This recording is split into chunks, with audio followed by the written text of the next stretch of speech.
He disappeared with $250,000 52 years ago, and they finally found him. It's 1969 in the city of Cleveland, Ohio, and bank teller Teodoro Corrêa is about to commit the crime of the century. With over $200,000 hidden in a paper bag, he walks out the bank door, initiating a life of infamy that would last over 50 years. But now, authorities have finally tracked him down, practically in the last place anyone would expect. Before Corrêa's heist, newspapers were filled with stories about the upcoming Apollo 11 mission and the Vietnam War. But in the days and months following the robbery, the question of his whereabouts was on everyone's lips. Did a 20-year-old small-time criminal really succeed where so many failed, stealing the equivalent of $1.7 million before seemingly disappearing? For decades, authorities hunted Corrêa, following leads across the United States. But each time, they came back empty-handed. Over the years, it seemed the thief was slipping further and further out of their grasp. Then, a lead took them to an unassuming suburb of the city, where the puzzle was finally solved once and for all. Corrêa was accustomed to a life on the move.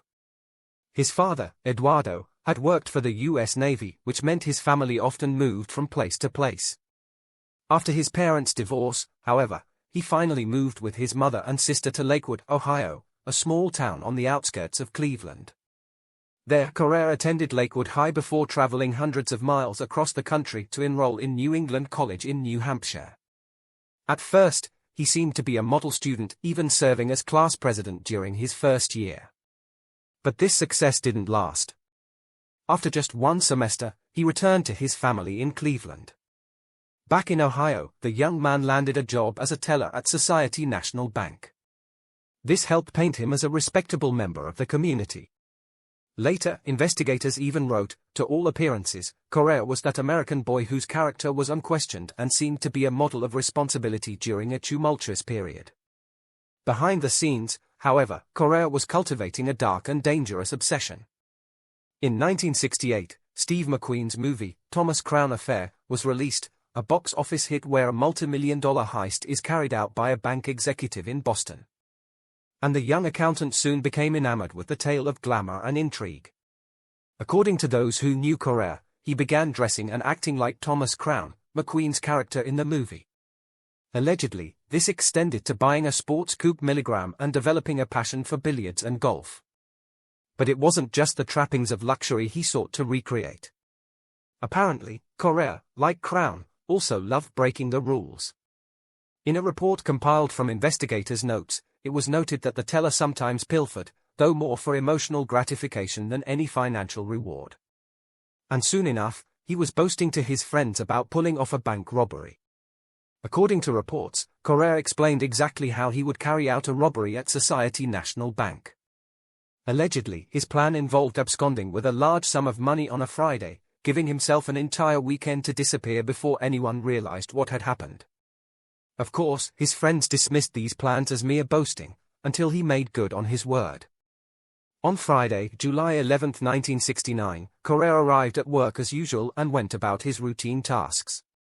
As a teller, he had access to the bank's vault and was accustomed to handling large sums of money. In fact, reports claim he often dealt with hundreds of thousands of dollars, equivalent to millions today. Even over 50 years later, the exact events of that day remain obscure.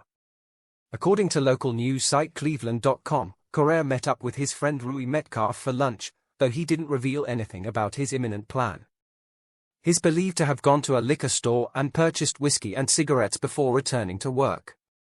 Back at the bank, Corrêa continued his shift as usual, giving little indication of the chaos he was about to unleash. But when he left at the end of the day, he was carrying over $200,000 in cash, $150,000 in $100 bills along with various smaller amounts. Surprisingly, it seems he simply put the money into a paper bag, covered it with whiskey and cigarettes, and walked away.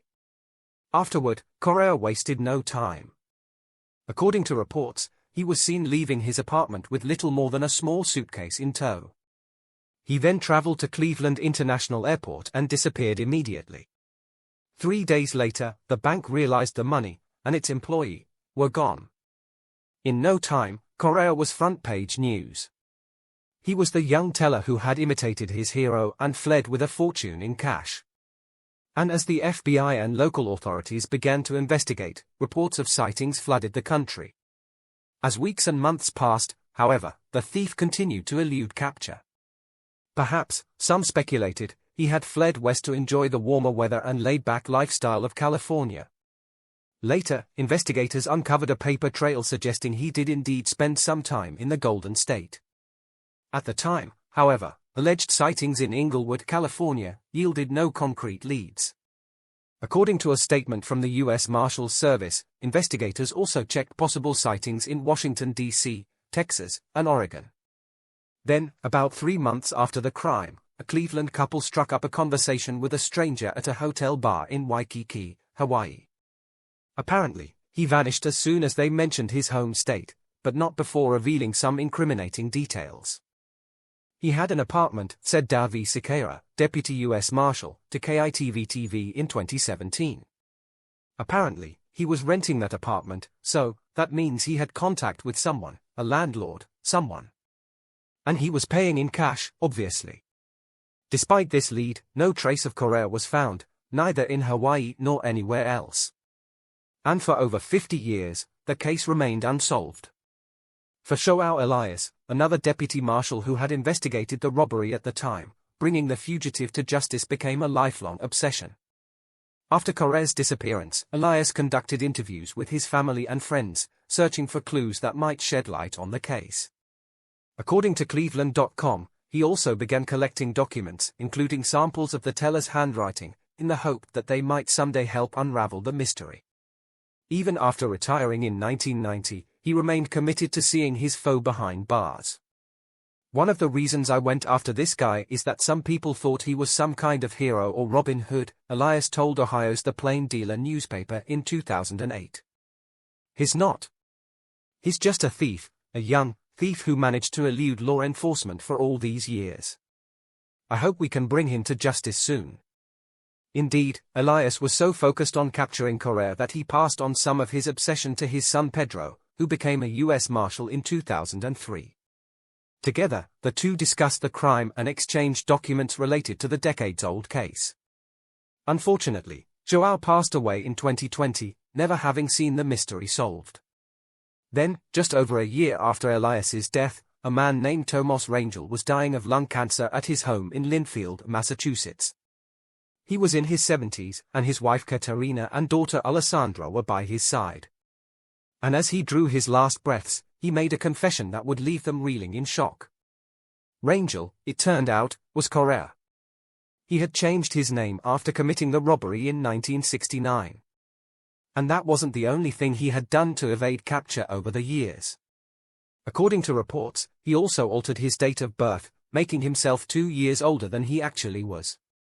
Soon, news of Rangel's existence reached Pedro Elias, who promptly dug up all his father's records related to the Corrêa case.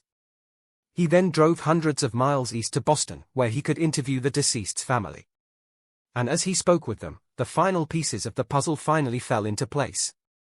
Corrêa, it seems, spent the months after the robbery flying from place to place before settling in Linfield, at some point in 1970.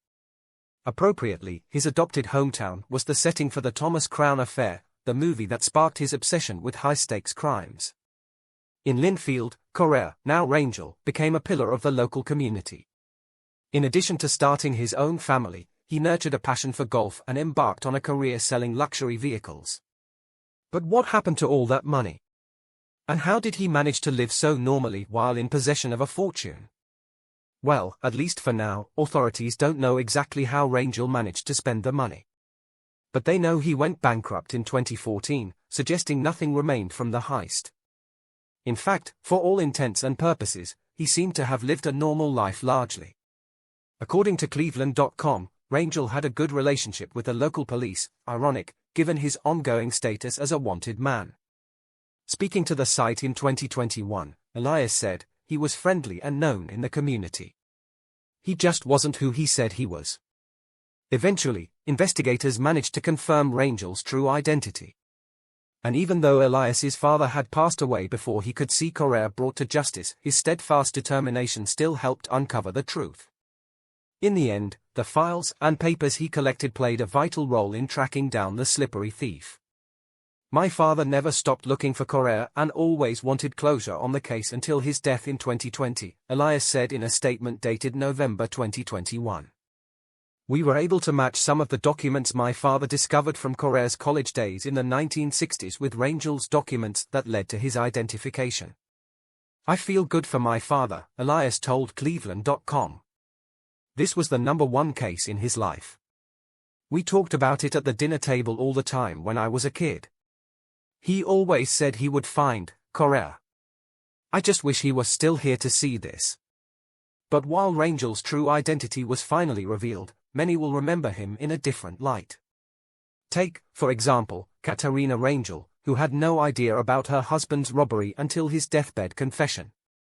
When pursued for comments by the press, she simply replied, "I am still mourning the loss of my husband, who was a great man." And an online obituary made no mention of Cleveland or Ohio whatsoever. However, surprisingly, it revealed that Rangel still clung to some aspects of Corrêa's past. Apparently, he kept his parents' names, Eduardo and Ruthabeth, the same, and continued to tell people he had attended New England College. It wasn't a total reinvention, then, though it was enough to keep him off the authorities' radar for over 50 years. Meanwhile, in Cleveland, Metcalf had always wondered what had happened to his former best friend. At one point, the two were so close that the FBI watched him like a hawk after the robbery, convinced Corrêa might contact him. But the pair never managed to reconnect, or at least, that's what Metcalf claims. Say what you will about him, but Teodoro was a good person, Metcalf told Cleveland.com. I believed I could see him, but now I'll have to wait.